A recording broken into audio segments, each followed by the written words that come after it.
Hey music makers, welcome back to Make More Music, the podcast that connects you to music and one another. My name's Chris, I'm a board certified music therapist, and today I've got another slamming episode with Daniel Donato, cosmic country phenom.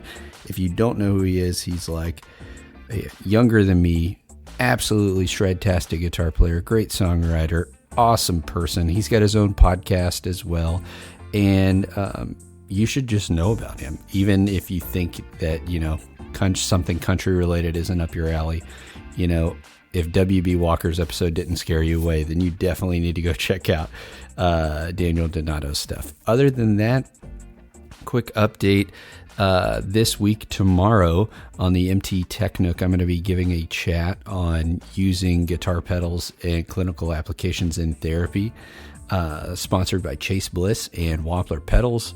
So it's going to be a great chat. You're going to want to check that out. I'm sure we'll have a replay, but it's a Zoom link, so it'll be really intimate and a chance to ask questions and dive into stuff. So hit that up, and if you're listening to this in the future, then hit that up. If you want to know more about it, you can shoot me an email or whatever. Other than that, Daniel Donato, amazing guitar player. As a young teenager, became the house guitarist in Nashville on Broadway at Robert's Western World. So this episode's a total trip. We get totally cosmic and talk about metaphysical, all kinds of stuff, and the nature of music. So without further ado, here is Daniel Donato on Make More Music. Season 3 of Make More Music is brought to you by 3 great sponsors, and I wanted to tell you about them real quick. So I built a guitar, and it is awesome. I have a companion blog post in the show notes that tells you about building a Partscaster from concept to creation, and it tells you about the 3 great sponsors I got to work with. First is Partscaster Concierge. Gary offers a truly concierge experience, from build constructions and consultations to unfinished bodies and wooden pedal enclosures, all the way to custom requests and fully custom builds. He offers traditional styles as well as unique, one-of-a-kind DIY experiences with guitars that wouldn't traditionally have a bolt-on neck with a Partscaster-style build. Second is Porter Pickups. Brian and his team have been winding pickups focused on finding you the right sound and winding with a purpose. Their 5-person shop offers consultation through their online pickup chooser form to help you get closer to the sounds you're looking for. They sound killer. They just launched an entry-level, affordable line called the Gatekeeper, so if you're looking for something to try for the first time, look them up. Our last sponsor is Gun Street Wiring Shop, where they create wiring harnesses for your guitar needs with simple, elegant instructions to help even the first-time solderer like myself get the sound they're looking for. He's not into promoting parts myths, mojo, and magic. He sells circuits, and their customer service is top-notch. From basic upgrades to wild enhancements, Gun Street has got what you need. As I said, all the links are in the show notes, and you'll hear me blab about it more. But if you want more, look there. All right, back to the show.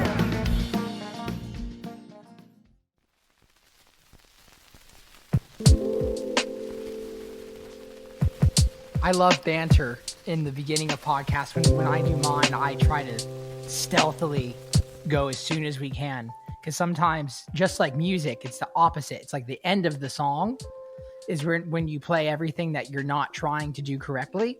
And when you start a conversation, sometimes, often, that's when the informalities and everything that's very nice can start to unveil itself. So I love starting. And get out of the way a little bit. Yeah, exactly. Correct, my friend. Right. Well, that is a great segue into your music, because I feel like I listened to your newest album over and over, and it's yard mowing season now, so I got to listen to it and mow my yard this week, and I kept having that thought of like, you kind of give this payoff to people that sit through the music. I love that a lot of your tunes, like if you wait, and it's like in your individual songs, but also as the album goes on. Your last song, I'm like, this thing is going so hard. And I just love the payoff for like, it's like a little gift that you give people for being patient in a world that, listens to 30 seconds of songs and changes them.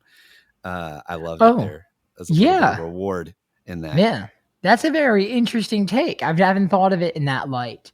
So when you think of, if you could, for me, just to play devil's advocate, what would be a form of music that doesn't imply a waiting virtue, a music that gives it to you right away, in your opinion? In terms of a song that Now, you like too, by the way, not a song you yeah. don't like, because it's easy to think of an example. But what's a song that you love that just gives it to you real fast? Well, I think it's a formula of a lot, and I like a lot of modern pop music as a music therapist. And um, I think growing up, it was easy for me to like. I was big into like what was air quote true metal in high school. I was. It was very important that it was so authentic and whatever this like. I was in over my head, but um, now I've come to appreciate and seeing how people connect to literally everything, even music that I would have thought, oh, whatever, that's trash back in, Yeah, of high course. school, especially, Yeah. I was so smart in high school, right? I'm that way with So, Sublime now. I'm that way with yeah, Sublime. It was like I couldn't get it years ago, and I listened to it the other day. I can't see how people wouldn't get it. yeah. Yeah. But yeah, I think that's a good example. Now, I mean, songs still have arrangement, even Mhm. pop songs still have a flow. So it's Mhm. not, but I'm saying that, there's a lot of Right. the songs that are meant to grab your attention because they're meant to be binged rather Mhm. than long staying power. And that's the history of popular music as well. It's Like, crazy. You listen to Sunny Side of the Street, you listen to All of Me, right? Which were songs that were popular in their time, Heart and Soul, right? mm-hmm, And then we can get to songs that were popular in their time a little bit after that in Chuck Berry. And mm-hmm, the veil is very obvious. It unveils itself rather that mm, it is a chorus based, repetition based medium in which a get it in your ear. large Yeah. form of metaphors are told in a very short period of time. And it's Mm-hmm. like very heavy, man. And I'm obsessed now with the idea of what is next for what we do with Cosmic Country is I Mm. want to write the song that gives it to you very fast, but it still be very good. Yeah, Cause like, no, that's you know what cool. I mean? Yeah. And So but in a modern sense, are there songs that I feel like Chris Stapleton, when I listen to Tennessee Whiskey, mm, that song gives it to me literally right away. boo doo doo doo. Yeah, it's like, Exactly, my friend. You just did. So exactly. what I did, that's the thing too, and this is what is interests me from the mind of a music therapist, is when I say Tennessee Whiskey, my consciousness, do boo down down, bow down bow Yeah, down, exactly. bow down bow down, bow down down down. It's like Ba-doom, ba-doom. in my Yeah. mind it's happening. Yeah. That's a thing that's very odd. Are there any techniques that you use to induce a melodic sequence to play in somebody's consciousness by using words? Is that something that you're Mm. aware of that you do? Yes, in not a way that you're thinking of, which is might blow your mind a little bit. So, um,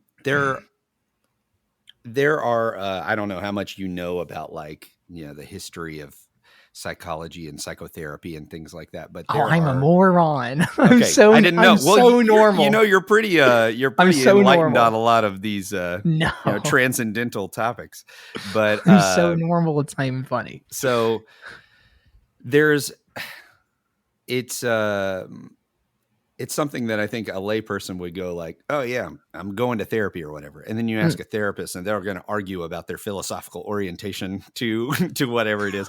So what's funny is you kind of bring up something that, I think naturally has some psychodynamic properties to it, which is like you talk about something and there's an association and then Mm. you're kind of wrestling with, what does that association mean? Why did I go there? What's the unconscious things that's going on as well, though?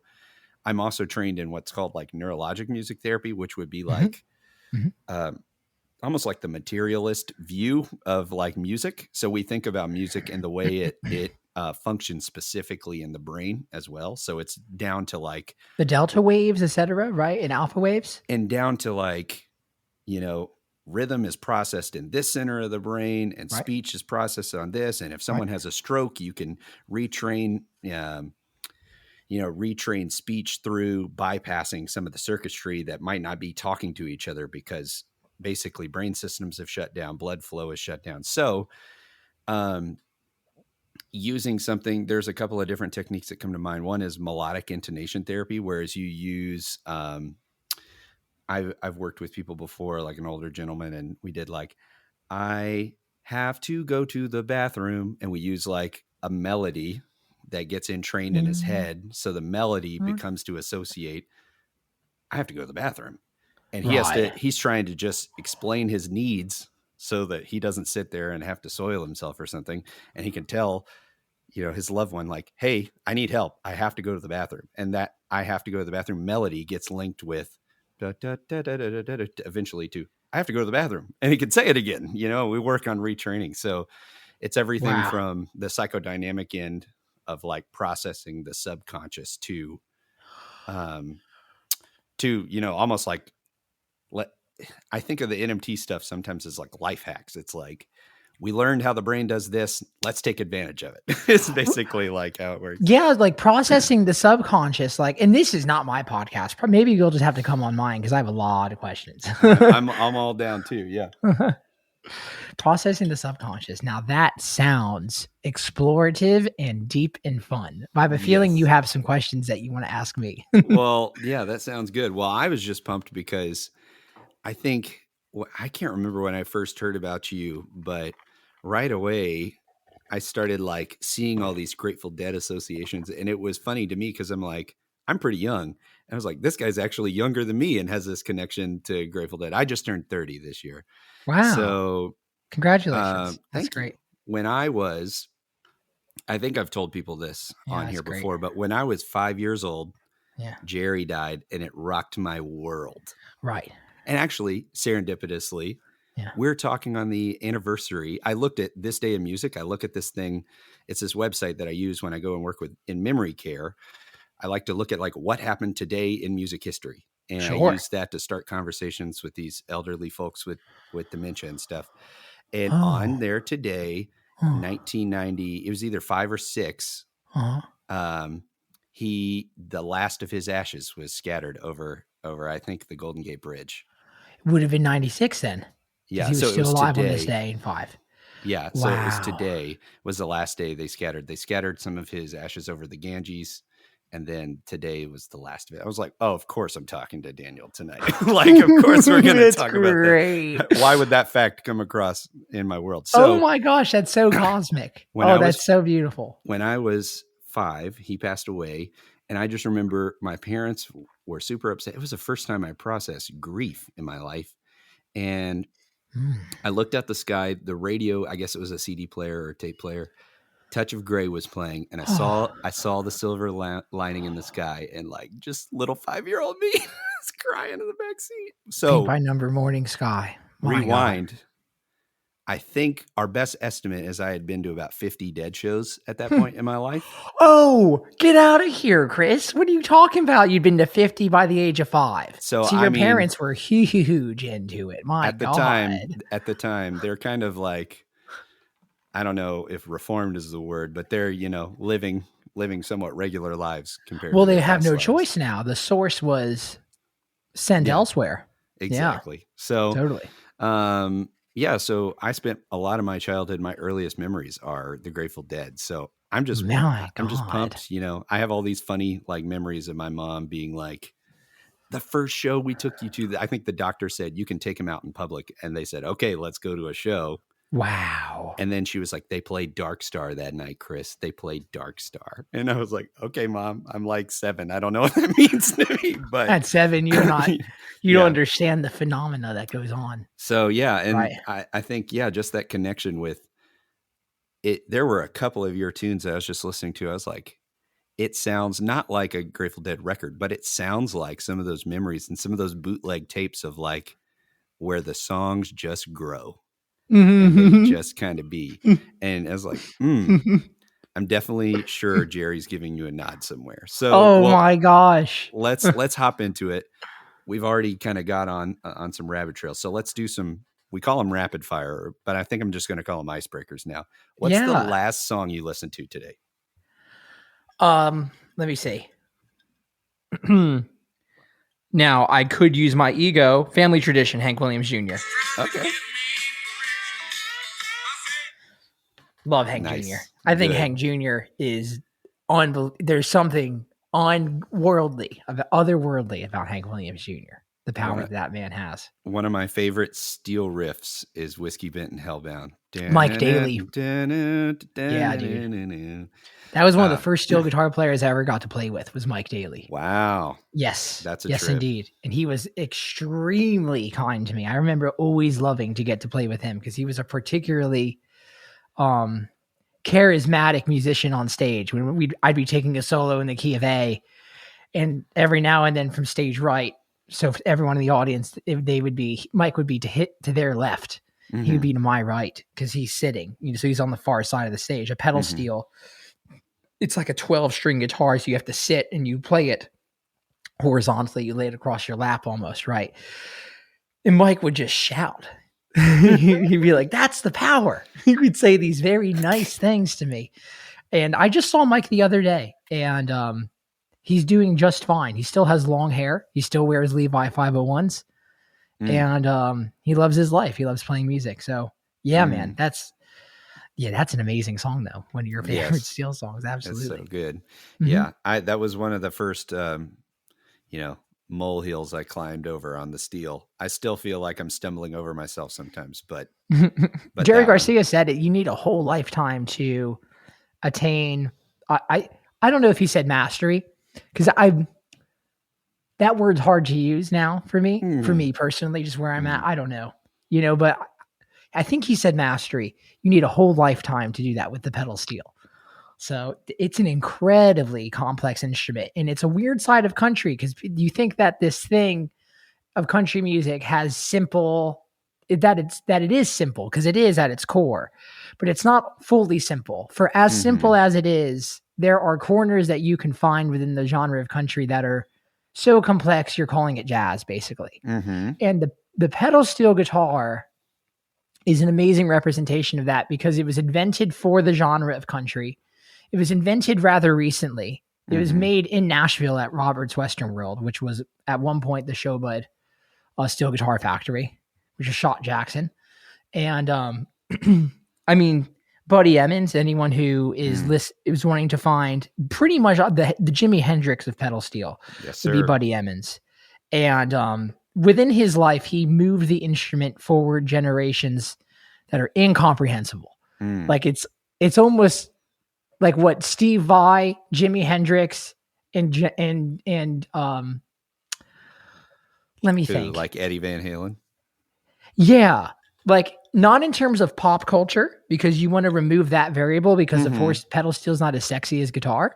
So you won't have pop culture access at that point. But in terms of musicality and what it's doing to generate ideas for other people that play that instrument, Buddy Emmons was the source, man. Definitely. So that is an unbelievable thing to see. And he kind of helped invent the instrument in some way and helped get it to be more of a professional endeavor. Pedal steel. That's probably my favorite instrument to listen to. That is a great segue into the next one. This could be whatever, and you can take this as philosophical or as plainly as you want to take it. Love those. But if you were an instrument, what would you be and why? I'd be a guitar. I would be a guitar. Let's get specific. Are you a Tele or not? I would probably be a Telecaster. I would be. I think I would be a Telecaster, actually. Yeah. Well, I was going to wait till later to ask you that, but I did want to ask, what do you think is so special about the Telecaster? There's the sound, there's the heritage, there's the, like you were saying, the cultural archetypes of it. But what is so special about it? Because you are, I think, keenly aware of a lot of those things. So what makes it special to you? I remember playing one for the first time when I was like 14. So my dad's from New Jersey, and so is my mom. But I was raised in Tennessee. So I had this very odd way of how to be shown the world and naturally seeing the world, because my brain's interesting. Everyone's brain is. And then what I was seeing at home, what I was seeing at school, and then I was seeing my own mind. So all my friends were Southern. All my friends loved country music. My parents loved Grateful Dead, Led Zeppelin, Bon Jovi, Nirvana, Alice in Chains. A mix of things that are not very Nashville sometimes. Yeah. Yeah. Even though the country market at that point had proven to be very popular in the Northeastern markets, namely by like Garth Brooks's HBO million person show in New York City thing. Yeah. Like that. Unbelievable. I had been playing guitar for about 2 years at the time I had played a Tele. I started when I was 12. And I remember asking my dad at Guitar Center one day, what is that guitar? Like, I just love the way it was shaped. I love it. He goes, that's a country guitar. You don't want to play that. That's for country players. So awesome. I think it was that kind of thing where, knowing that it was for a certain genre, like you said, it had cultural archetypes. I love that. But the thing that I love about a Telecaster is that to me, it's very symbolic of life, which is we're all given 24 hours in a day to make whatever we want to make happen. And, it's equal opportunity in that way. And I love that. And so the Telecaster is an equal opportunity instrument. From the get-go, you're getting something that is equal. Like, so the hours that I put in on that guitar are going to reflect purely on that guitar. It's not going to be a guitar, i.e. its 0 to 60 is not as fast as other guitars. Its intonation is not as fast as other guitars. It doesn't stay in tune as easily as other guitars. The sustain it has. I could give you all these high resolution measurements that make it not as good as other guitars, but I love that. That's one of my favorite things about it. And so I love when I can find a correlation between input and output in a way that's satisfactory, because a lot of the domains of music are not that way. A lot of them are just very much like kind of day tradey. Like one day you'll just have an inspiration for a song one day. Like, okay. That's odd. Some days you'll have a bad show, even though you got 8 hours of sleep and you warmed up and you did all the things. Yeah, you did all the things. So there's not that, and I think everything's got to be that way. But the Telecaster is, when I put in more work, I can hear more work. And, so I think there's a working man's element to it. That is what I am. I am a working person, and I have been my whole life. My family has been. The story of how we came to America has been that way. Back in Eastern Europe, where the Laxes, which is my mom's side of the family, they were incredibly hard workers. It's just in my blood. It really is. And that is the working man's guitar, designed by Leo Fender. It was the first electric guitar. It was made by someone who was a hustler. It was given when he was testing it on the market. He was giving it to literally working musicians that were playing 4 hours a night, needing to make a professional living. Like when they road test this, basically. Yeah, like road stress test this guitar. Yeah, stress test. Absolutely, the formal dialogue we were looking for. Yeah. It's like they're very much so that. Yeah, very much so. And so it's not the Fabergé. It's not that. And I love bougie things like that. I love guitars like that. But I love. You don't have to worry about it. It just, it's going to be fine. Yeah. Chris, I'll tell you, man, it'll be a thing where it's like, I can sometimes, like, I remember once, okay, so we went in 2019, we went to Germany, and it was our first time touring in Germany. And so it was like this, all this expectation of what it's going to be, et cetera. And what you do when you fly with your guitars is that you're supposed to detune them, so the pressure for when they go under the cab that doesn't break the neck. I forgot to do that. Oh no! Right, and so the thing about the Tele is that I took my Fender Tele. Fender, very fortunately, I have an amazing relationship with Fender, and I have backups for everything that I could ever ask for. And so I was bringing a backup guitar, quote unquote. Not to demoralize this guitar, put it into a different light. Yeah. But man, I took it out of the plane not knowing that I hadn't done that to go rehearse. And because we got off the plane, went to rehearsal like immediately. And it was still in tune. So it went through 12 plus hours of travel through many different time zones.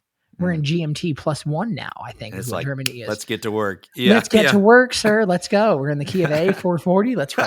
That's so great. Yeah, not that 432 hertz music that I listen to go to sleep, though. No, this is country dive. Yeah, that's good. What is something music related or not, just something that's been inspiring you recently? Awareness. Awareness is. Tell me more about that. So how I arrived at it was through books, listening to people speak about it, asking my friends about it. Typically the ones that are my age and the ones that are older. I like to ask my friends that are older questions first that I have that are philosophical, and then I like to answer my younger friends the same questions. Just and oftentimes, almost like Family Feud, like poll 100 people. Yeah. yeah, right. And you get some wild ones at the end there. Yeah. It's a thing too where it's like I could like what it is that every time like I don't like to say every, so I'm catching myself from awareness. Most times when I ask my friends that are my age, and this is not a slight, this is something to be made aware of, I receive a response that's reactive of the ego, and I receive a response that's reactive of emotion. Like, what are your thoughts on investing money? What are your thoughts on investing time? Things like that. What are your thoughts on sleeping 8 hours a day? And it's different. It seems as you get older in life, you're given more opportunities and more responsibility to integrate the shadow of yourself, a part of yourself that you don't necessarily want to confront, but you know that you have to. And the more that you have to do that, you might arrive at an observation of reality that's a little bit more sound and a little bit more functional. And I think when you're young, if you can actually try to look for that type of lens, you can apply it to the wealth of time, the abundance of health, and the amount of energy and natural optimism that you possess. But it seems like a lot of times when you're younger, you can actually get bogged down by what seem to be perceived points of friction and casualties. Shitting on yourself. Yeah. Shitting on yourself. And it's easy. I have so much anxiety. Well, you'll like that. It sounds like that, but even just saying shoulding on yourself. Oh, should. Like I thought you said. No, it's the same. It's meant to get that connotation because it's like, why are we beating around the bush on yourself? Yeah, exactly. Though, exactly. But yeah, it's that which you do, and especially if you. But it's good to empathize with yourself and know that you're doing that because you're probably setting a high bar for yourself, and you're projecting a high moral onto yourself, and you're wanting to achieve a goal that is parallel with the amount of potential that you know that you can realize within your own self. Usually coming from a good, wanting to steward, what you think you have. Yeah. But that doesn't mean that it can't. I think it's so easy for things to get, I don't know what the word is, like messed up, perverted or whatever in that sense, like you're saying, of like you end up, the tail is wagging the dog, if you will, Wow. So the emotions. You think you're trying to do the right thing, and turns out you end up getting in a cycle of things that you're like, how do we get here? Right. I call it a negative feedback cycle. Yeah. And with any desire that you have, not to get woohoo, but it's true. A desire is a signal, right? And I know a signal is a real thing because I play music. When I plug my guitar into something, I'm receiving an electrical signal. I'm creating one rather. Yeah. And when it starts to feed back, something has to change. When it starts to feed back in a way that's not desired, something has to change, right? And so it's very obvious because then you have these external tools that you can go and, I can turn the gain down. I could turn the volume down. I could turn something in a different way to make the sound work in my audio manner. Yeah. Right. I feel like it's that way with yourself and your mind. Definitely. In some way. That's the thing that's kind of been, so it's this awareness through music recently that's been very much so inspiring me, because I'm having all these thoughts about how music is very analogous to life. And it's hitting me now in ways that I haven't ever seen. And it's very interesting because I've been looking at the same fretboard for 13 years now. And that remains a constant on a literal level. But then on an abstract level, it's everything to me. And so it's very interesting. And so I think the thing that's been inspiring me a lot has been awareness. My sister, who's 10, she inspires me a lot. Like a lot. Like it freaks me out. Like how much 10-year-olds know by how much they don't know. Right. And then we trade sometimes how earnest they can be about that. Yeah. Right. Yeah. The earnestness. Right. Ernest goes to school. I miss Ernest. I miss VHS covers. He's from Lexington, Kentucky. Like, course let's he go. was. Yeah. I love Kentucky. I think Kentucky's so fun. Kentucky's a magical place. Kentucky and Tennessee are very cosmic. There's a lot going on between those two states, but And there's a lot that I think your show has probably given quite a few people glimpses into it, but there's a lot more than meets the eye. yeah, And there and is.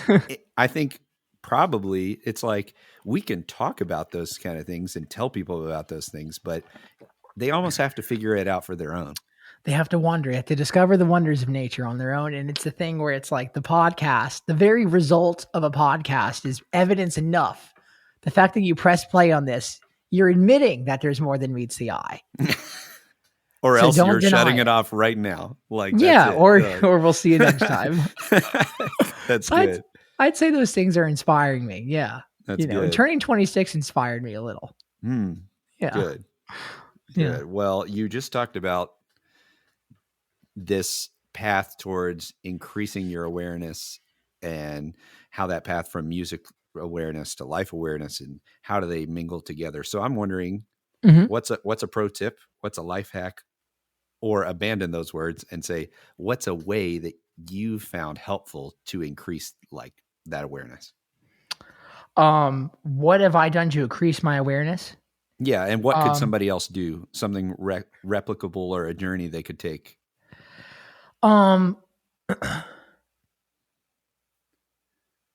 That's hard because it's very much so. It's coming from my own. Like, I really think life's it's a single player game. Yeah. In some way. Right. So it's really hard for me to say like what I've done. Don't worry. So, it doesn't need to be a prescription, but something that has been helpful to you that might be helpful to someone else. I think if you can push yourself very hard for 10 minutes a day at something and not think about anything else. So if you're a musician, I think if you can play your scales or get in a feedback cycle of going back and forth with the melody of a song for 10 minutes a day without thinking about anything and then putting it away and then doing it again for another 10 minutes, what you can do is you can take all the electrical power that's happening in your brain, the literal microwave of the universe that it is, and focus in on one singular thing. And you can realize that that is something that you can access.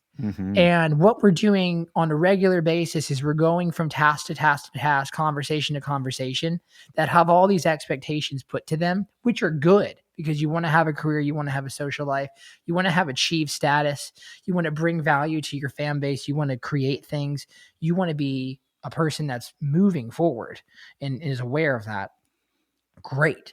But it's like very necessary, at least for me on a personal level, to have a period of the time of the day where I am focused on a singular task and it's just me and the enormity of that task. And to actually be swallowed by that enormity is very nice. So what I would say is something you can do to try to increase that awareness is to find one thing that you can do for very hard for 10 minutes, very focused for 10 minutes. And what you're going to notice is that by day 3, you're going to want to do it for more than 10 minutes. Yeah. Because you're going to like the way that the world behaves and the way that your mind reacts to it when you're focused in on that one thing. And so now life is turning into this little game for me, which is how long can I stay focused when I'm playing music? Yeah.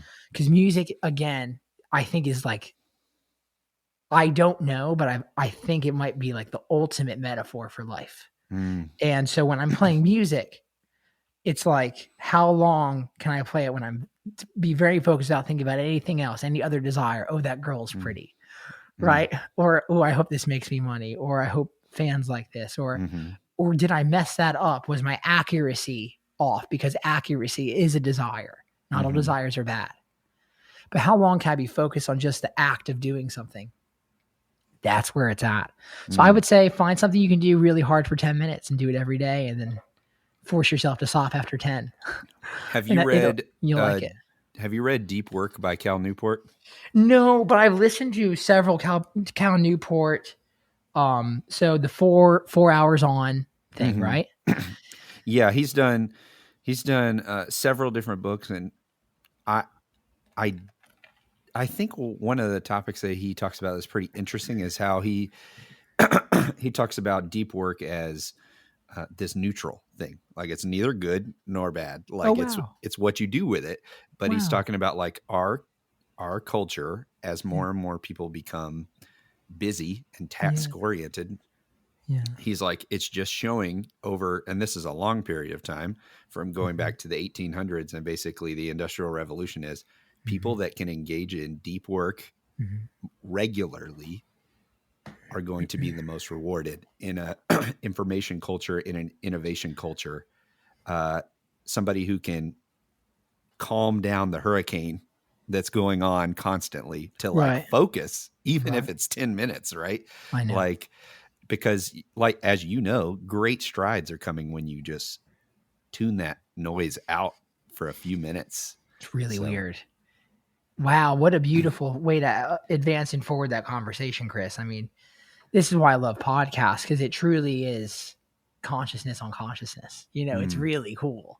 That was a very valuable thing to add. And it's like, I have found I surprise myself the most with my own potential when I'm very focused.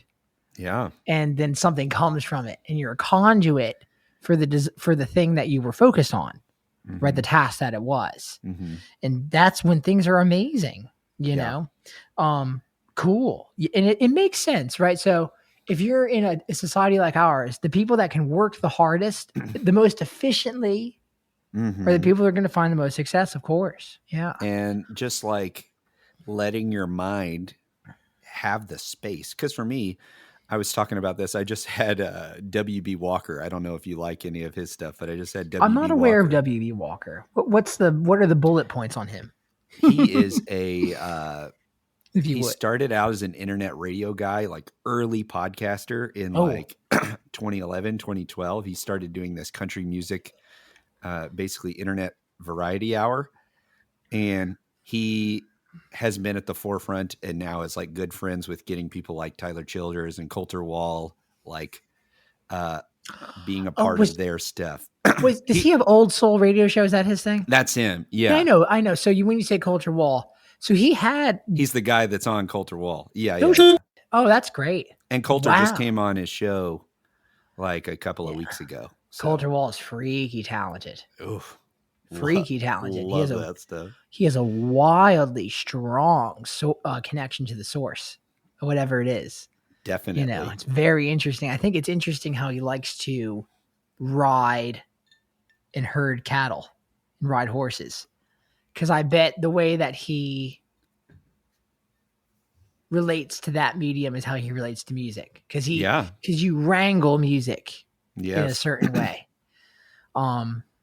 Interesting. Not to digress too much. Right on. Yeah. This is what we're here for. Digressing as much as we want. I do know, but yeah, absolutely. There is a thing to podcasting though, where it's like, you want to keep on, especially if you have a list of questions. Yeah. Whenever someone tells me they have a list of questions, I think it's a Daniel list where it's like, I have 30 question lists. Like I have lists that could go on too long. So I'm with you, and we may or may not get to any of those, but I'm wondering, this is a total swerve. Great. When you're chilling, what's the go-to junk food? What do you go for? McDonald's. Ooh, I do. Yeah. Like I do fish. I do filet of fish and I do chicken nuggets. Oh, snap. So when I was younger and, my dad was working all the time and my mom was, it was a thing where we would eat a lot of McDonald's, like almost all the time. Yeah. So whenever something good happens in my life, I don't know, I already just know where you're going. Yeah. I just go and I reward myself. It was my friends and I joked about we called it scoring a goal because when you were a kid, if you scored a goal, you got a McFlurry after soccer. So it was like, we would say that getting a McFlurry today, oh, wow. So now that's still like, what's it going to be? What am I? My version of treat yourself. It's like that subconscious conditioning, I guess, right? Yeah. Pavlov, the McDonald's arch. Yeah. I do, man. I think McDonald's is freaking awesome. I love it. I just love also I think it's like, I'm very into marketing. I think obviously the culture of McDonald's, right? We could talk about how bad it is. But if you're looking at what they do on social media, like they like reach out, they do a good job, like them and Taco Bell. They do a good job at like communicating to America's youth. Obviously not for good reasons, because you're going to make everyone unhealthy. It's good. People are dying because of this all the time. And that's something that, no one talks about.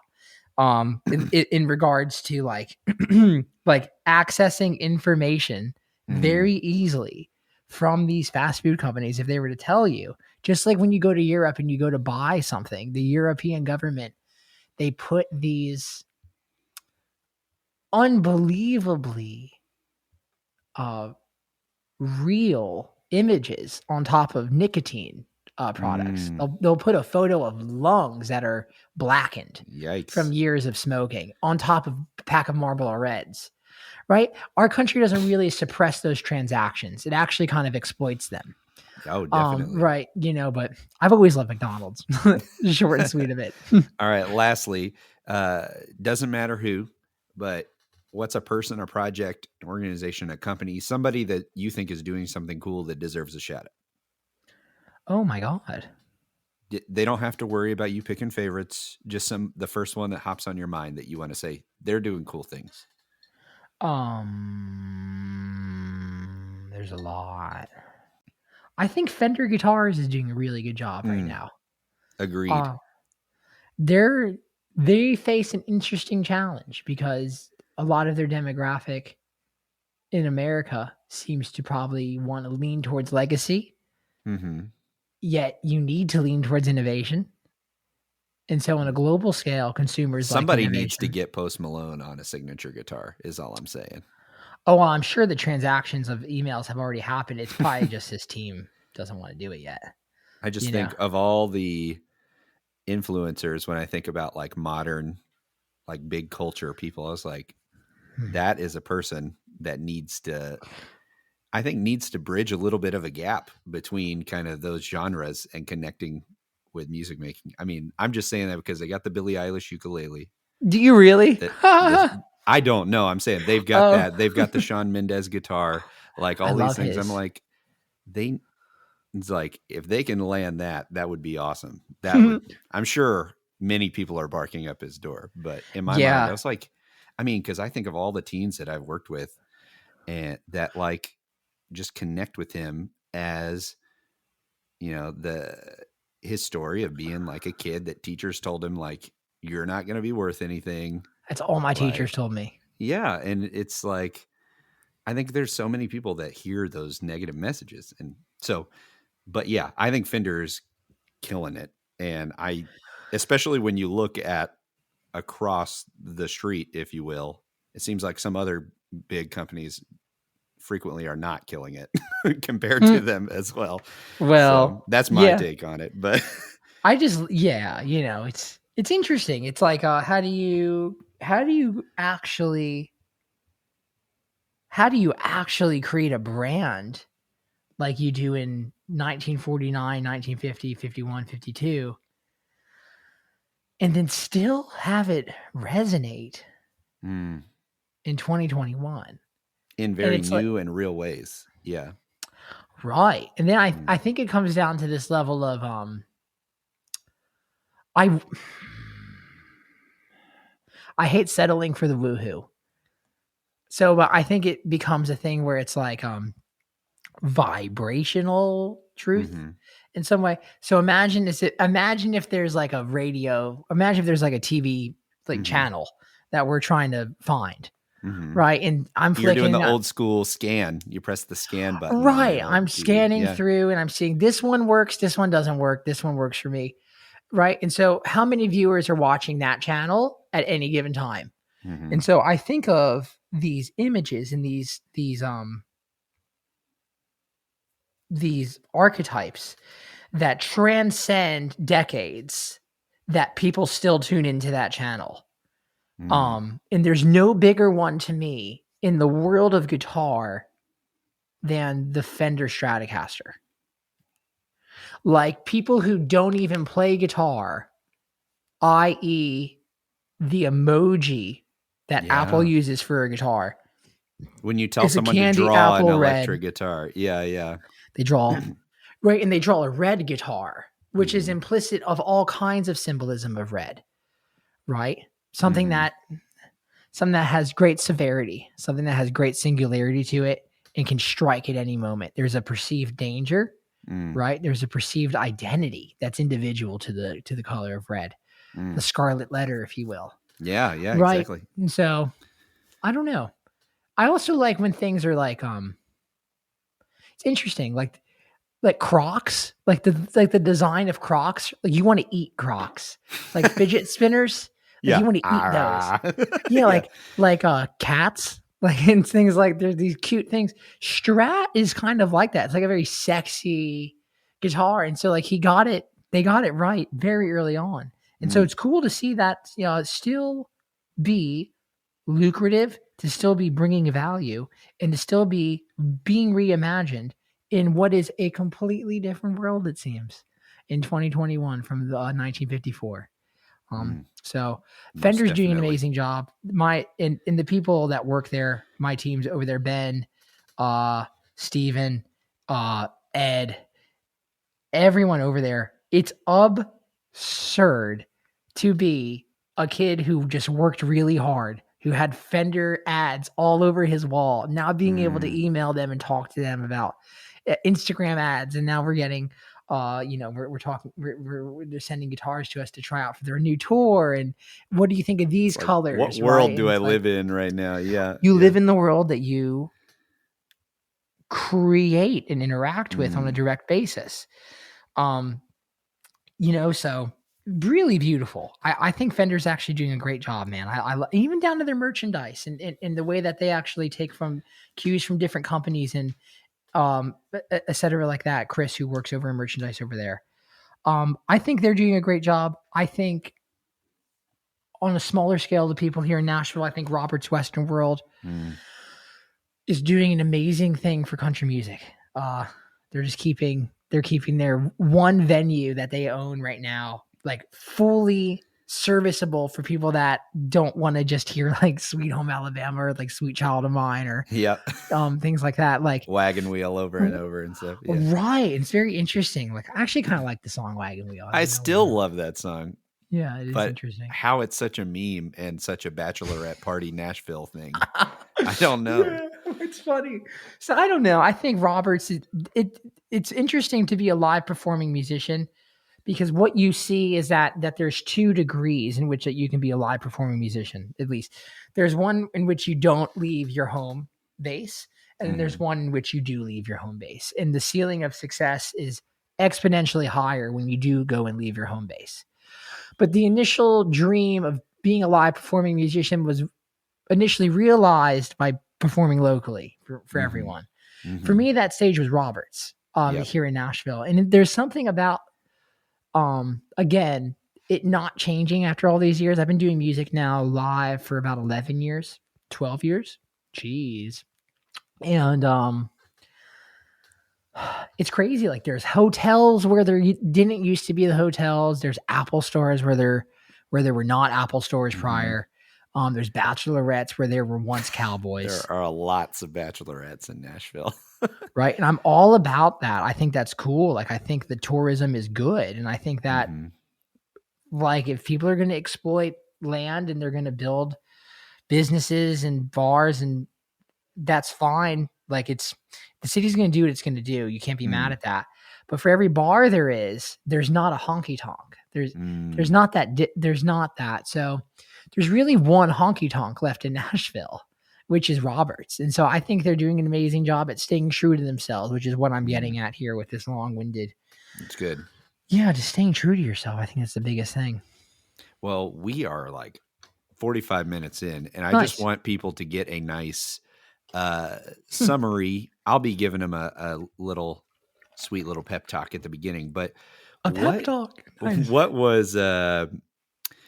some of your earliest musical memories, and then what did it look like? You mentioned the high school thing, and that's what I wanted to bring up. I was like, what was that tension for you of growing up? Was it a to me from the outside, it seems like you probably knew that you wanted to do this from the moment the guitar hit your hands. So as you're growing up and you start playing instruments, what was that tension living like as you start playing as a teenager? I remember I got to play at the blues bars when I was a teenager and stuff. So What was take me that back. experience like for you? Yeah. What was your tension? Because for me, it was I didn't want to do anything but music, and luckily, I got hit over the head with this music therapy thing. But Wow. I don't know what I was going to do otherwise. I literally had no idea. So, That's nice, man. take me through kind of your early. You mentioned some of the Led Zeppelins being around you, Yeah. and things like that. So, what was when you were a wee little dude? What was going on around you and influencing you?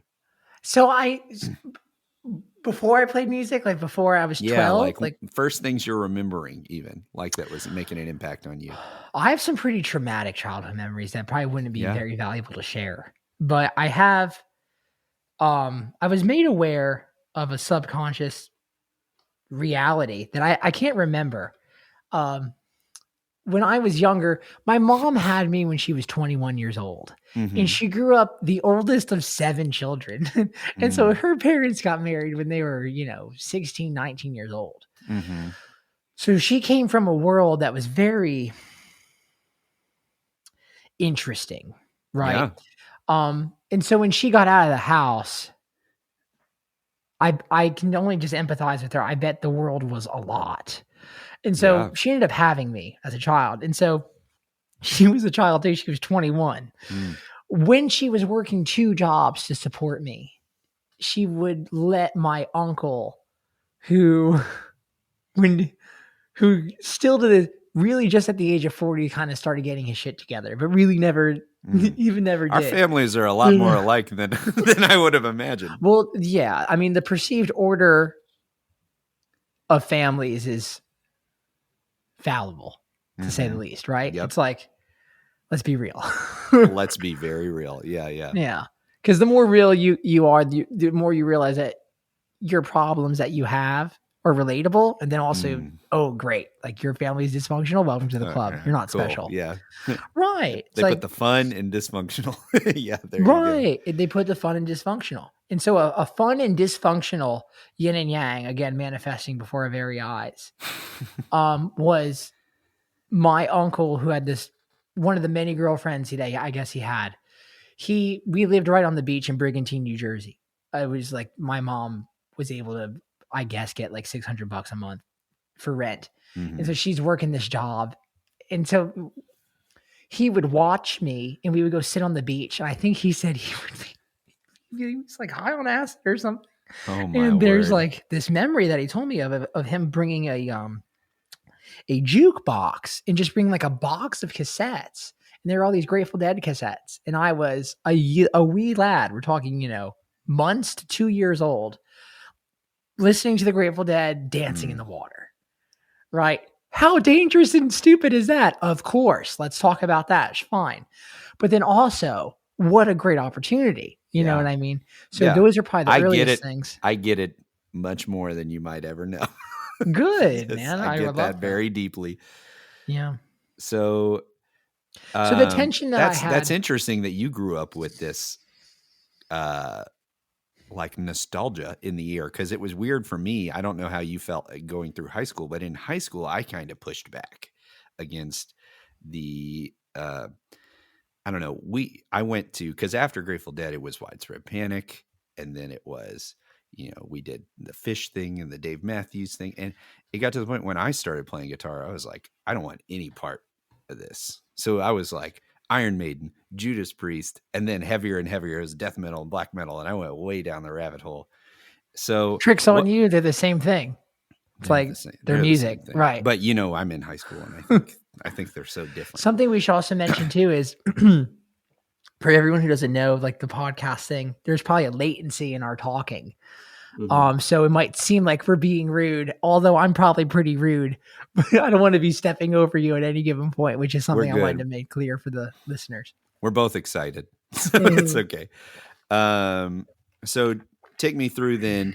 You're growing up, you have this music all around you, and then what was the King Arthur Sword in the Stone moment for the guitar. How did that happen for you? I'm going to have to look into that symbolic moment in regards to what King Arthur's Sword in the Stone is, but I get what you mean When by were you not knowing handed what this the story. Excalibur for your guitar? Crazy, man. Crazy. I was, well, my dad is the whale of opportunities. Like, he tried to get me to play guitar my whole life. And it never hit for me until I arrived at it Socratically on my own accord, which was, why don't I do it? Why don't I try it? Yep. It was after Guitar Hero, it was loving all the music that was going on there. It was like discovering this hard drive that my dad had of all this music, because it was before Spotify, but people were still not buying music all the time. So he had like this hard drive of just like of hundreds and hundreds of gigs, like literally hundreds of gigs of music that was completely explorative to me. Now gigs are exploitative to me. I've invested time. But at the time it was Appetite for Destruction, Paradise City, Guns N' Roses. That song, Buddha Bada Bada Da Da Buddha Bada Bada Bada Da Bow Bow Bow Bada Bow. I loved watching all those DVDs around that. I bought all those, like, because it was like you said, it was bridging that gap between YouTube. It was right around that. You were still buying these concert DVDs and stuff when I was growing up, and so some of those live Guns N' Roses DVDs were like treasures. Yeah. I saw Velvet Revolver for my 8th grade birthday. That was great. Yeah. Slash has done a good job at staying Slash. Yeah. He's doing his thing, huh? Yeah, it's not easy. And again, it probably is on some level. That for me, that song, I don't know what it was, but it just gave me like this imaginative force that I hadn't realized in my mind yet. I don't think. Like, I used that song to imagine. Interesting. And so I imagined myself playing that song. And so it's like, why not?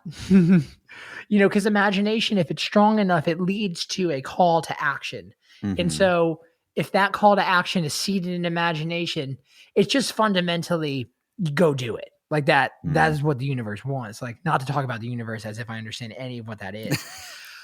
But like, if we're talking about feeling good, like, yeah, like that's what that is, right? You're following a perceived sense of what could be, right? Even at 12, before you could define it in these terms on a podcast, it's like, I think I could do that. Let's try. Yeah. That. Yeah. In the candy store, that thing, give it to me.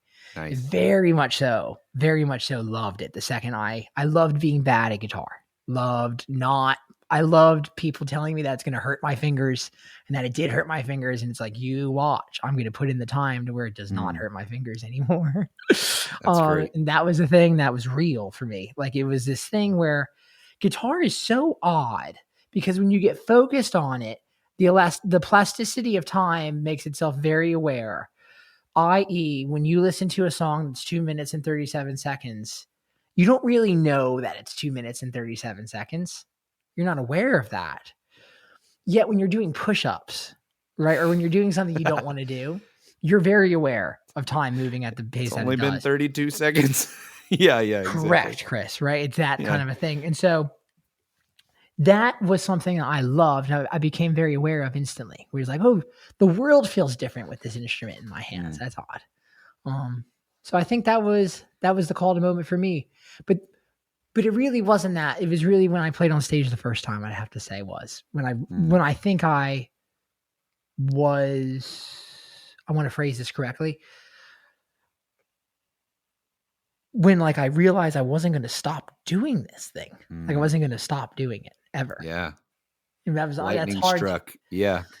Yeah, it's hard to describe in words, which is why I describe it in my action of going out and playing it every day and doing shows and putting out music and trying to become a better person for my music. My dad thought we were going to, why don't you go bust down on Broadway for a summer? It'll be a nice way to make a few $100. You invest it in the stock market, right? What were you playing to busk at that time? Taylor 114 CE acoustic guitar. Yeah. But that singing or just guitar, or what were you doing at that time? I was singing a little. Yeah, and I was also playing guitar. I've always sang. I've always but never as much as I played guitar. Mm-hmm. But you were doing the full-on busking thing down there. That's great.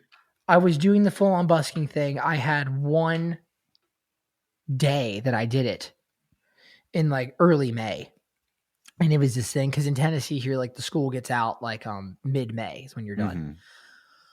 And so, and then CMA Fest is in June, right? So it's only like 3 or 4 weeks in between. Yeah. For me, it was this thing where I went down and busked with my dad. Like he was just standing by me, making sure nobody was like taking my tips. Yeah. You know, not playing, not being one of those fathers. And thank God, because no one needs their dad playing with them.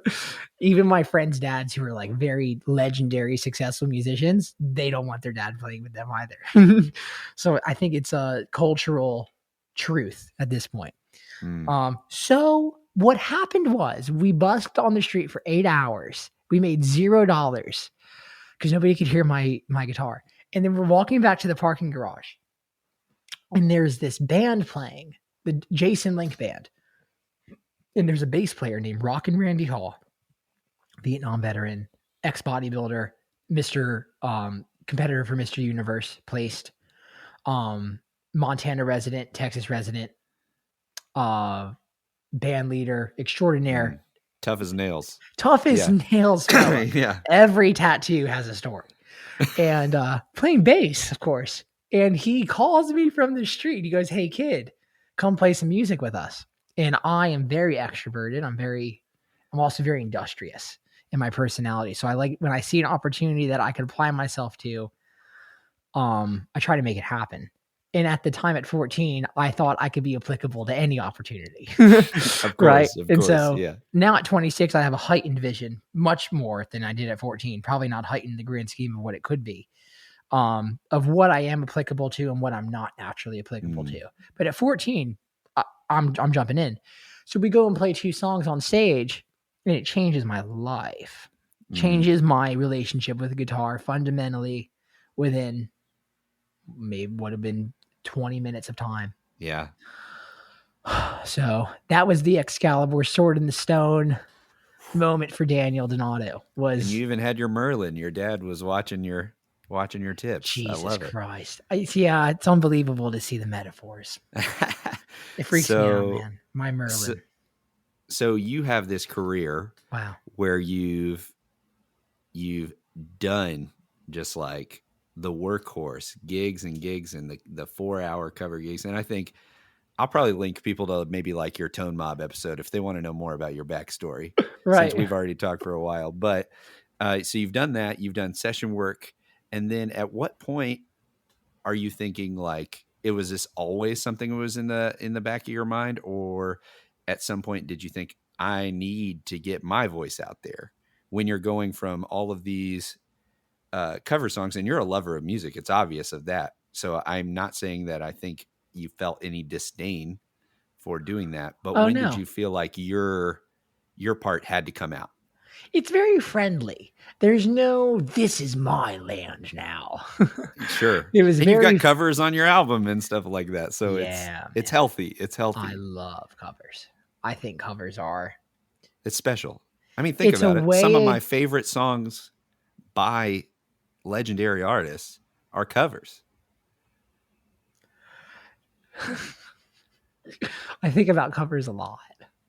I think about it a lot, man, because it's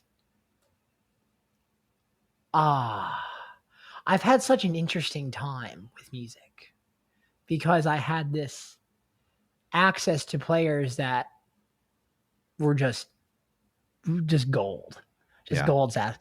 But then they're, so that you go through an industry of where people have to play.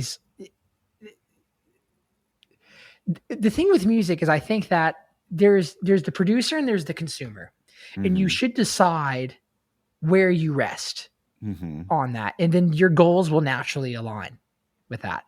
My goals started deviating very early on, once I started getting work as a guitar player for other Mhm. people, I really wanted to always have equity in what I was doing. Like, Mm. I love equity. I love my Yeah. name being on something. I love knowing that if I have the input, that the output will be parallel with it. Yeah. And so business with music is kind of like that. Like, we can go play 10 shows. I can really prepare for those 10 shows, and they're going to, like, most of the time, like, be good shows. Granted, Yeah. as the conversation we had at the beginning of the episode. Most of the time. You're going to flip Right. the coin sometimes, and it's going to flip a way you didn't expect, but Right. And then you can employ the reservoirs of your consciousness to look at those as net positives. What's up, man? How you doing? Oh, you got your hands full. All right, this is Landon Matheny here. We're actually leaving on tour tomorrow. whoop, whoop. Yeah, Man. Landon's kind of our first Cosmic Country crew member. So he's the boss Great. of what will be for everyone. Yeah, it is, man. Well, Yeah, I'm still kicking myself that I didn't make it to the Southgate house right before everything shut down. Is that where you were? We're coming back. We're coming back. I will be there at the next one. The thing about covers is, I think it's that a lot of musicians don't like doing them because they're quote unquote tired of playing that song. But what they're not doing is they're not having empathy for the listener. Yeah, they're not saying totally. that, well, that listener wants to hear that song 10,000 more times because they've already listened to it 10,000 times, and they love the world. They love the way the world behaves when that song is on. In that 4 And minutes. so if you have the whatever, ability to do that, you don't take that for granted. At least if I'm looking at my way of playing music, I don't take that for granted. If I have the ability to play a song like I do, I can hear any song pretty much and know how it goes instantly. Like, pretty fast. Yeah, so if I've been given this interest in this kind of talent to be able to do that, I'm not going to use that to be like, oh, all these millions of people, they don't know what they want. It's like, no, it's like, I love Wagon Wheel. Like, I love classic songs. I love playing. Yeah, exactly. So that's why we do covers, man. And it's part of where I come from too. It's like, I've played, just at Roberts alone, 464 shows at 4 hours a piece. So it's like, then all those are all covers. And then you get to see why certain covers affect people the way they do. Right. And then you start to see that music, it kind of is all patterns. And that the concept of one song being that different from another, it's a little silly. It is. It is, definitely. Yeah. You know what I mean? Like, a lot of Sam Cooke songs are very similar to Willie Nelson songs, like in their lyrical content and the keys that they're in and the way that the chords move. And it's like, if you have the ability and the opportunity to, like, work with those songs as a working man or a woman or in between, it's like, don't ever arrive at a place with music to where you can turn that to a sour perception. That's silly. It's a waste of your time and your talent. So I love covers. Love doing covers. I also think it's very funny that people think John Mayer wrote Free Fallin'. In that Chris Stapleton wrote Tennessee Whiskey. Exactly. Which he did not. He did not write that song. Exactly. Dean Dillon did. Good. And David Allen Coe cut it first. George Jones cut it second. Chris Stapleton cut it third and had the biggest hit of them all. Third time's a charm. There it is. Well, let's see. I've got a couple of more I want to round out with.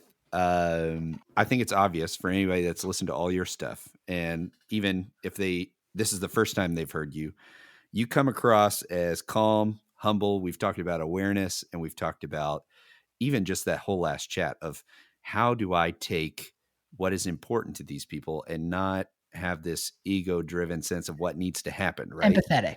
Yeah, and you're empathetic, right? But I'm wondering, is this something that you see as, is this pretty in line with the way and the Daniel as you've grown up, or is this something that you've had to work and fight against? And then I also want to follow that up with, as the ego creeps back in, what do you do to keep it at bay?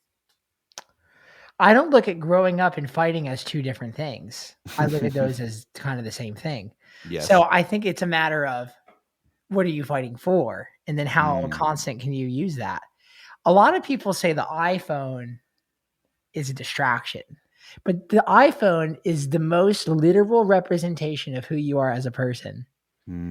glaring back at you into It's this a light. mirror. Yeah, yeah, yeah. It's a mirror. So anything you're projecting onto this object is about you. And so recently, I actually made this for everyone who's I don't know if this is going to be on video or not. But I'll show you, Chris. This is me. This is Look at that this cute was little me at Buzz the age of Lightyear. at 4 years old. Yeah. Sweet. And so I was very serious and Oh, yeah.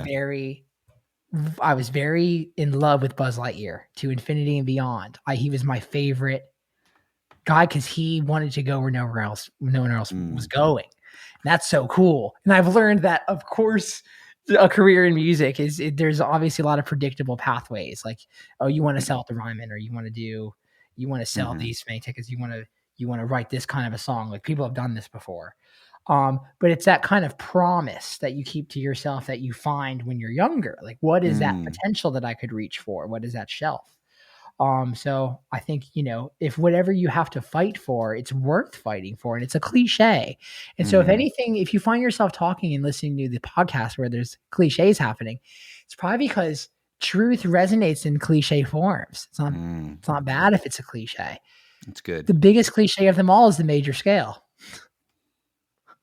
It's like literally and the biggest we still cliche keep coming back to it, right? Yeah. We can't. We are wired to. We're wired to. So it's a very interesting tool. And then how do I keep the ego at bay? I don't know, man. I am working on that really hard. It's really hard. It's really hard. I think I was talking to my dad earlier, and like this constant admittance of just knowing that you're kind of wrong. Yeah. In all moments. And so if you can just assume that you're wrong, which is very scientific, which is very parallel with the scientific process, right? Which is you have an idea, you render the idea, and then you bring it to other people that are peers within your community that you trust, and you have them prove that idea wrong. Yeah. And so that the more times that a truth cannot be proven wrong, the stronger that it is. Also the converse, the more that a truth can go through friction, the more that it can be contested with different observations, the more that it's of cultural significance and it's a real thing. It's a real truth. And so I'm just trying to, I don't know. I don't really know how to keep the ego at bay.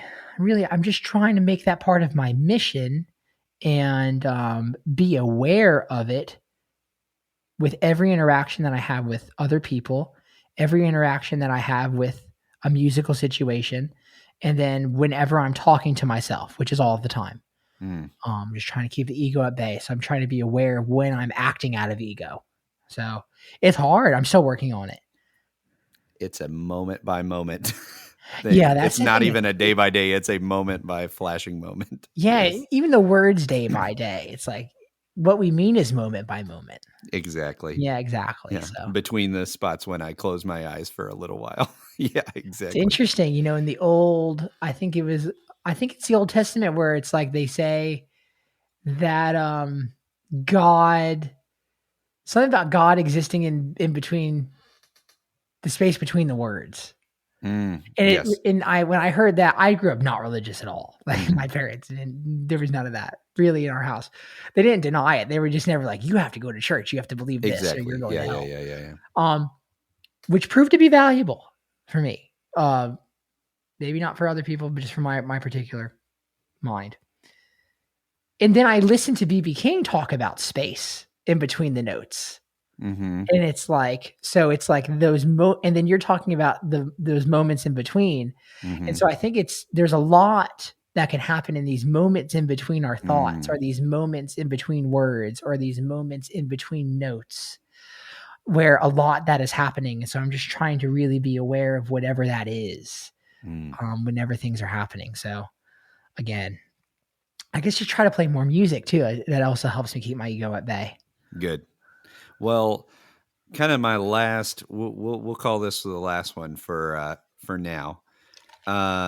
Before I kind of round out to this, I have one standard one I like to ask at the very end that I'm sure that you're going to have a great one too.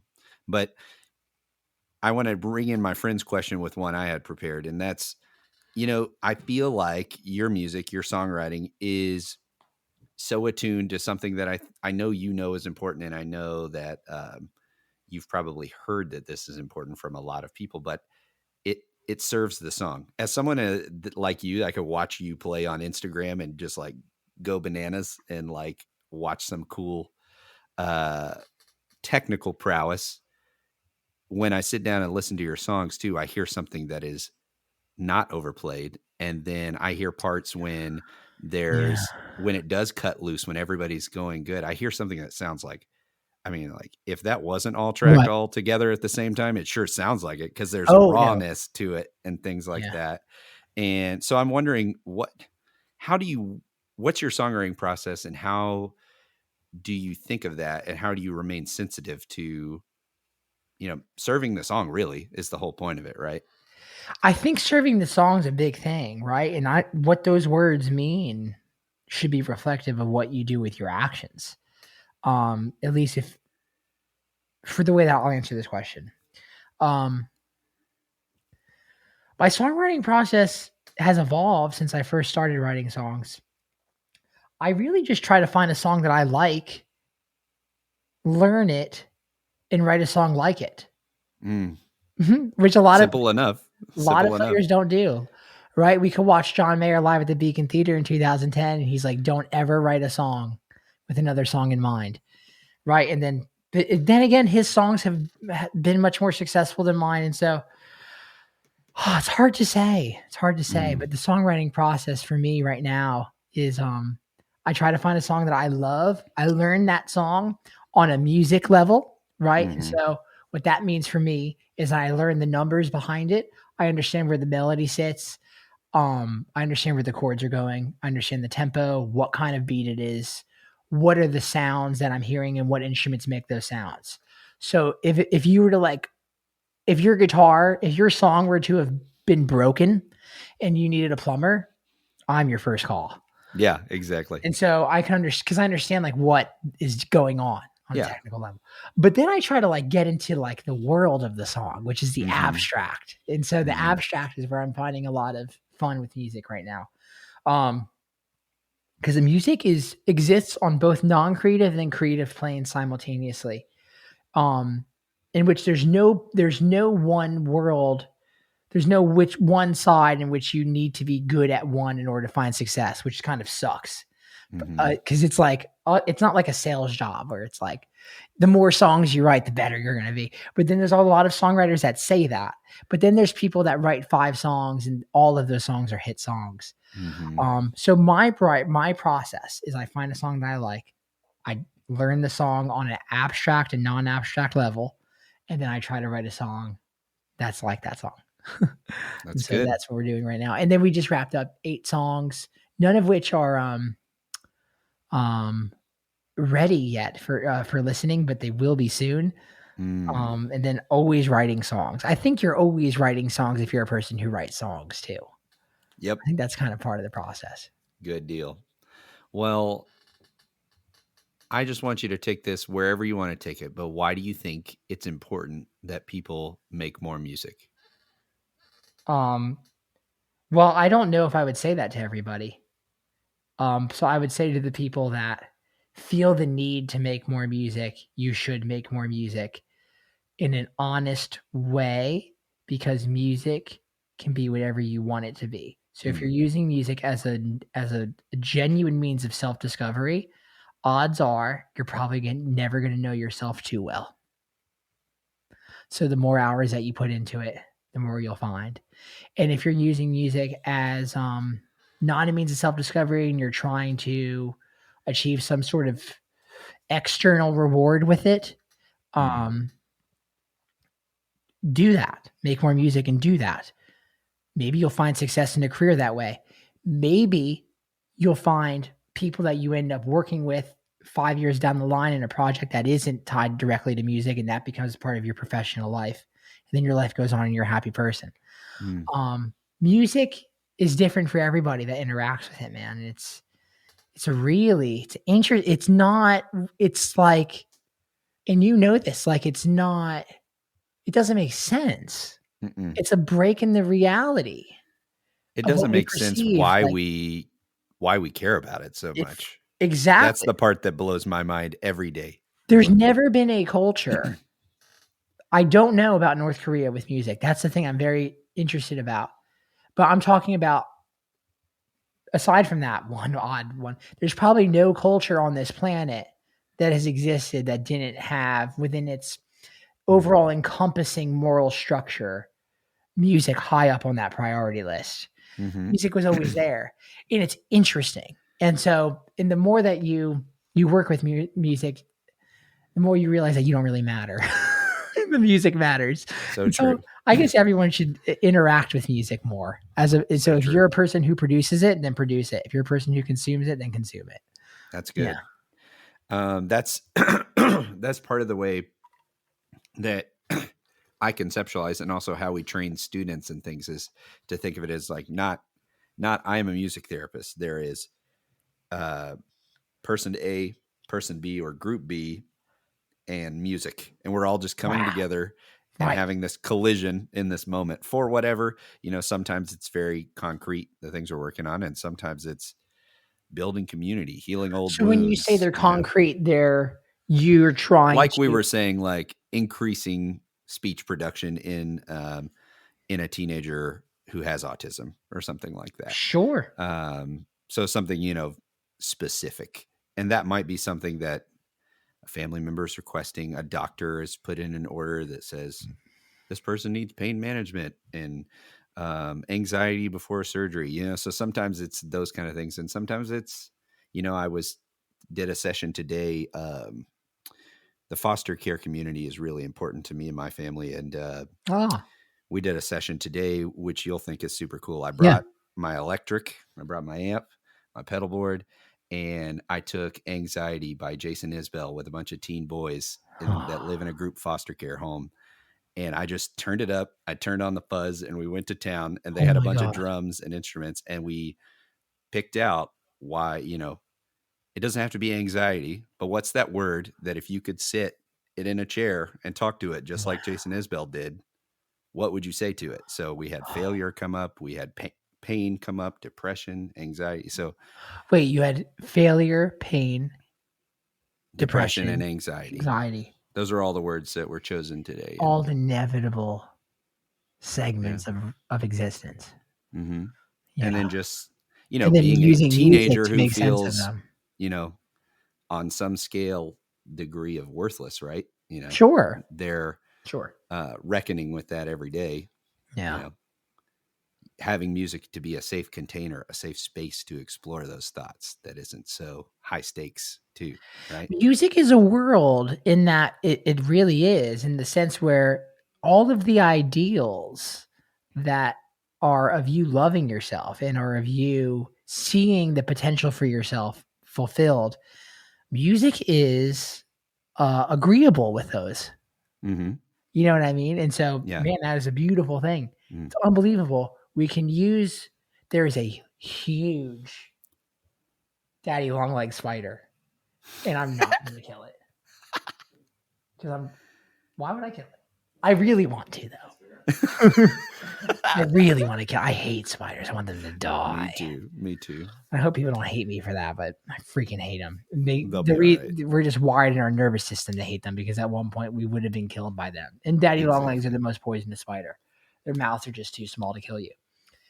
Right? That's insane. I've heard You're using music, something that doesn't make sense, essentially, to make sense out of to make sense out of things that are that are inherently abstract. Right? I feel like music is just like tricks on you, humans. Yeah, exactly. It's like, this thing doesn't make sense. Like, it's like, if there's the world and then there's the universe, the connection is music. And I feel like you know what I mean? Like, it's interesting. Ordered sound, and there's order in the universe that doesn't even, likewise, doesn't make sense. Why would that be ordered, or this be ordered, and things like that? So if sound that is seemingly chaotic, right? Like sound in general doesn't necessarily follow principles when you first look at it. But when you really look at it, it's like, whoa, this all follows as well. This is all ordered as well. So I think sound and acoustics in general is also just super fascinating from that perspective. Just using the parameters of chaos and order, let alone the timbre descriptions of acousticness, danceability, electricness, tempo. But using chaos and order. Music is a harmonious collection of patterns working together in constant order. Mm-hmm. And that organizes the chaos before us. It derives meaning out of things that weren't there. Yeah. Out of things that weren't there. And it's weird because you can hear these songs and these chords, you can hear these words or just chords and feel things. It's very interesting. And then you can make them your own. And then you listen to songs and they're happening from your own perspective of consciousness. They're happening from your own movie. Mm-hmm. Yet another person's making it. That's so odd. Like it's such a weird exchange from one human to have to another. Very much so. I'm going to play this guitar. And here we are, like our lives are centered around it.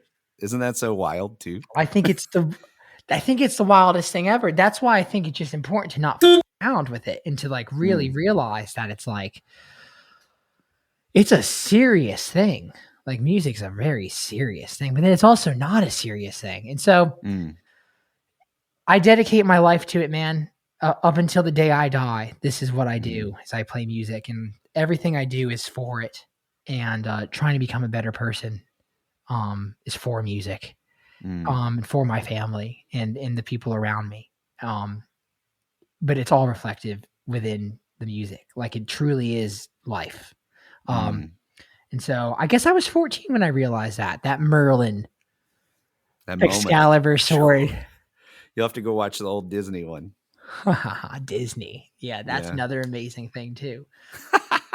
I don't get me started on Disney. I love Disney. We were talking earlier about why. Well, it's on Disney Plus. It's so cooler. So it's pretty much one of the best brands ever. Yeah. Disney really is one of the best brands ever, right? Telling me I lived in Orlando, like. Oh yeah, so very, very aware. The vibrational truth of Mickey Mouse is absurd because it's like, how does my great grandmother love Mickey Mouse when she's a little girl, and then I love Mickey Mouse when I'm a little boy, even though we live 70 years apart. We have different political systems, economical systems. Just totally different. Yeah, we have iPhones. Man. Yeah. There's Dogecoin. Like, that's a real thing now. It's like, but still people love Mickey Mouse. It's interesting. And so that's that whole Disney thing. Unbelievable. I think Fantasia is the coolest thing that's ever been made. I'm obsessed with Fantasia right now. It's really You'll have to go watch Fantasmic. You go to the park when you're in Orlando. Go watch Fantasmic. Yeah, man. It's good. Well, you've been super gracious with your time. So where do you want people to find if they have been digging this and for some reason have no idea? It'll all be in the show notes, but where do you want them to look for your stuff? Spotify has, in any streaming platform, has our music and has the podcast. The Lost Highways, the podcast. Daniel Donato is the name. Cosmic Country is the mission. And so Instagram, Facebook, YouTube, a city near you. If you're in a particular city that happens to have a certain kind of perspective towards opening with COVID-19 regulations, the sooner the better, I think, with certain things. And so we're touring Florida, Alabama, Georgia, and as we can, we'll start to tour everywhere. So it'll be fun. I'm excited. Yeah, well, Daniel, for Chris, everybody remember, give more grace, share more love, make more music. Yeah. Boom. Yeah. All right. I hope you enjoyed this episode. And as always, if you enjoyed and want to learn more about the guests, their info is in the show notes, as well as how you can support the show. And the best way is to leave a rating and review and tell a friend. Anything else, if you want to make a donation, buy some merch, follow us on Instagram, get in touch with me. You can all do that through the links in the show notes. But until next time, give more grace, share more love, and make more music.